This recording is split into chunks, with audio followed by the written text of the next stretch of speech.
Warning, censorship. Warning, censorship. Lo and behold, she gets back to me and says, "Hey, I got great news. The Crown has chosen to withdraw all the charges against you." So I'm incredibly thankful to God for that, and the works of Sarah Miller and Fight the Fines and Rebel News, and all you guys are wonderful, and it really helped us get through that time for sure. Yeah. Well, we're very happy to be able to do it. We're now inside the church. Gathering here mere weeks ago would have been illegal and got you into potential legal trouble. What's it like to be able to gather again, to have your congregation, to not be afraid, at least for the time being, of being persecuted for carrying out your faith? Yeah, it's fantastic. I mean, it's the way it's supposed to be. We're able to do things as a church that we were never able to do before during those times. I mean, we're able to take people's testimonies. Before, we didn't want to put anybody on the camera because they could end up in jail the next day. So legally speaking, and as far as Pastor Peter's personal life, this is just a slam dunk victory. Couldn't have gone better, basically, right? Exactly. We didn't have to attend court. There's nothing on his record. We're currently engaging second counsel to get rid of the fingerprints that he did have to provide and the mugshot that he had to provide. And we want to extend a great thanks. We wouldn't be able to mount these defense without people contributing at fightthefines.com so that we can hire wonderful, brilliant lawyers like Sarah Miller here of JSS Barristers to stand up for people who might not be able to fight otherwise. Adam Soos here for Rebel News, and we are happy to be reporting a Fight the Fines victory. You likely recall Pastor Peter Reichter. He is a pastor at the Cave of Adullam and very much the right-hand man of Pastor Artur Pawlowski. He has been at his side since the very beginning, and when Pastor Artur Pawlowski was sent to jail, Pastor Peter Reichter took over. For daring to continue to keep the church open and to continue his street ministry, he was charged criminally and actually briefly taken into police custody. Thankfully, because of Fight the Fines, we were able to hire the brilliant Sarah Miller of JSS Barristers, who has secured a victory for Pastor Peter Reichter. All charges have fortunately been dropped. We're very grateful. We're going to join Pastor Peter Reichter here momentarily, and then we're going to join Sarah Miller for an update. So maybe it's been a little while. We've obviously been covering your story from the get-go, but maybe in your own words, if you can tell us about how this all started, what actually got you to the position where we had to hire a lawyer to defend you. Yeah, so, I mean, there was obviously the media coverage with Pastor Art and everything that he was involved in, and then on June 5th, we were holding church service outside, and because we looked at the restrictions of that day, and there's no way that we would be able to accommodate the church inside and still be legal as far as all the COVID restrictions. But there was laws in place at the time that would allow for an outdoor gathering, and so we were holding church service outside, and this is post the traumatic takedown of Pastor Art and everything like that, and I had taken over pastoring the church, so we moved outside into the parking lot to try and accommodate the best as possible. Like I said, the restrictions of the day, and apparently that was offensive to the powers that be as well, and so we were down that. So this was Saturday. We hold church service on Saturdays, and we were down on the streets on the Sunday at Street Church to help serve the community and the homeless population. And so we were down there Sunday at Street Church, and they came and they served me a copy of the rook order, saying as a organizer of Street Church, you've broken the rook order, this and this and this, and so we have that documented as well. And then I think it was the next weekend we held church service outside again, and then I think it was Tuesday. Was it Tuesday or Wednesday? It was during the week. I got a phone call. I was in the office working, and I got a phone call from an inspector saying, listen, we're going to come and issue an arrest for you based on breaking the rook order. We don't want to haul you away to jail. We don't want, what we want to do is just present you with some papers, that you'll sign them, and then we'll go about our day and you go about your day. And to me, it was just at the time, I was under the impression it was just a court summons and and I didn't know about the appearance to get under the Criminal Act to be photographed and fingerprinted, but that was thrown in there. And then when they got to the house, my wife they phoned at about 10 o'clock, and I said, well, I'm just here with the kids alone, but my wife will be here, and then why don't you come then, and that way somebody will be with the kids. And so they said, okay, we'll come at 11. So when they came, of course, they shut down the street. I mean, that was the video footage. They blocked it off at one end. They had 4 or 6 police officers come to the house, and 2 females, 2 males that were interacting with me, and then there was the guy blocking off the street, and I think there was some other ones in the background maybe. And so they blocked off the street. They said, we're here to arrest you under this, breaking the rook order, and on June 5th, and this and this. And then they threw in the third piece of paper, which was that you have to abide by all the health restrictions in this. And that I was a little bit more concerned with, and that's when I placed the call to Sarah Miller. And I said, they want me to sign this. And she advised at that time to just sign it, because otherwise, she said, what'll happen is they'll take you down to jail, they'll hold you in jail, bring you before a judge where you'll have to sign the paperwork anyways. Mm-hmm.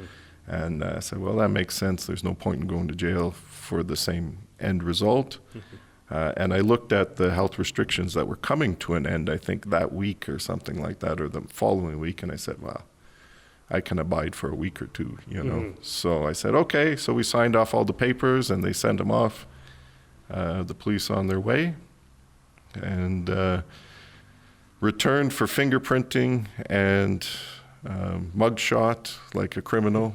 and then the following week, I was in contact with Sarah Miller quite often. She's fantastic representation, very approachable, very easy to get in contact with. And she said that she's going to try and move for them to dismiss it before we ever got to the judge, okay? Because that week was when what was that guy's name?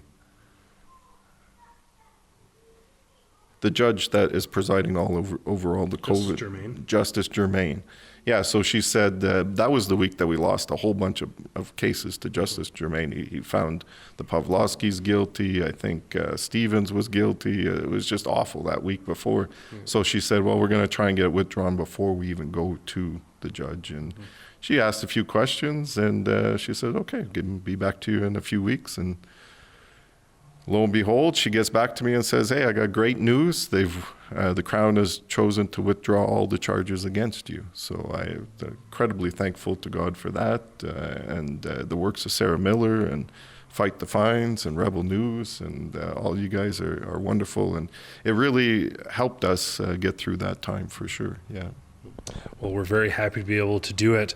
We're now inside the church. Gathering here mere weeks ago would have been illegal and got you into potential legal trouble. What's it like to be able to gather again, to have your congregation, to not be afraid, or at least for the time being, of being persecuted for carrying out your faith?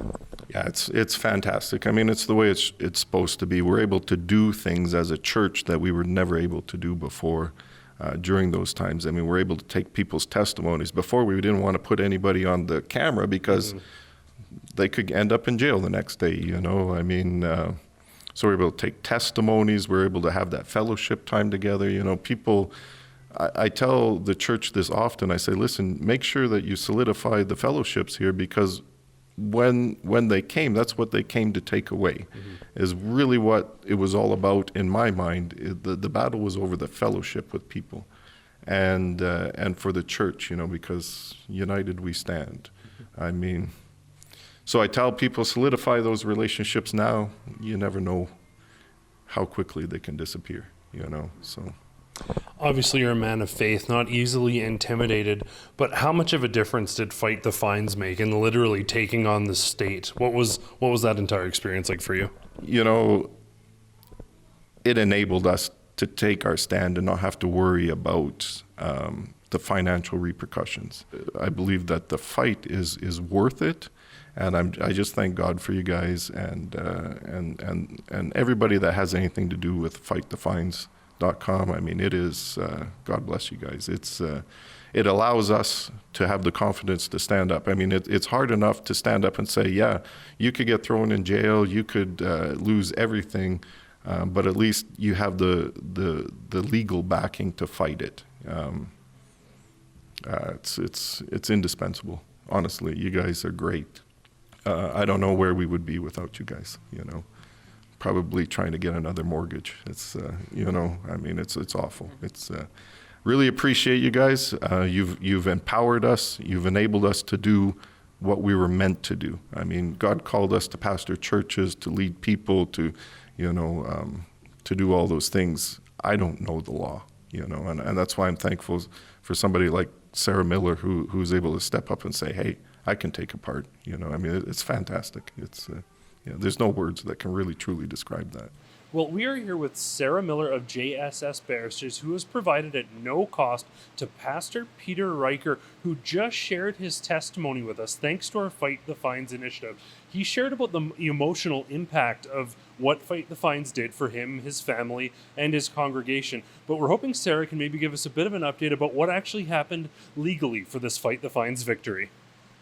Yeah, so as your viewers might remember, Peter was charged criminally for contempt of what we're calling the Rook Order. And criminal charges obviously attract a great degree of stress for individuals. They can face jail time, significant fines, criminal record, which can impact all sorts of areas of your life. Peter is a law-abiding citizen, no criminal record, a member of his community and his church. And so when CPS charged him criminally, it was quite shocking. As soon as I got the file from Peter and from Fight the Fines, I went straight to work at contacting the Crown's office and explaining to them why this charge should not proceed. It took a few weeks going back and forth, but ultimately the Crown came to the same conclusion. They agreed the charge should not proceed. We didn't even get to our first criminal court appearance before they agreed to withdraw the charges. And thankfully, Peter doesn't have to worry about any criminal charges outstanding or any threat of criminal record. So legally speaking, and as far as Pastor Peter's personal life, this is just a slam dunk victory. Couldn't have gone better, basically, right? Exactly. We didn't have to attend court. There's nothing on his record. We're currently engaging second counsel to get rid of the fingerprints that he did have to provide and the mugshot that he had to provide.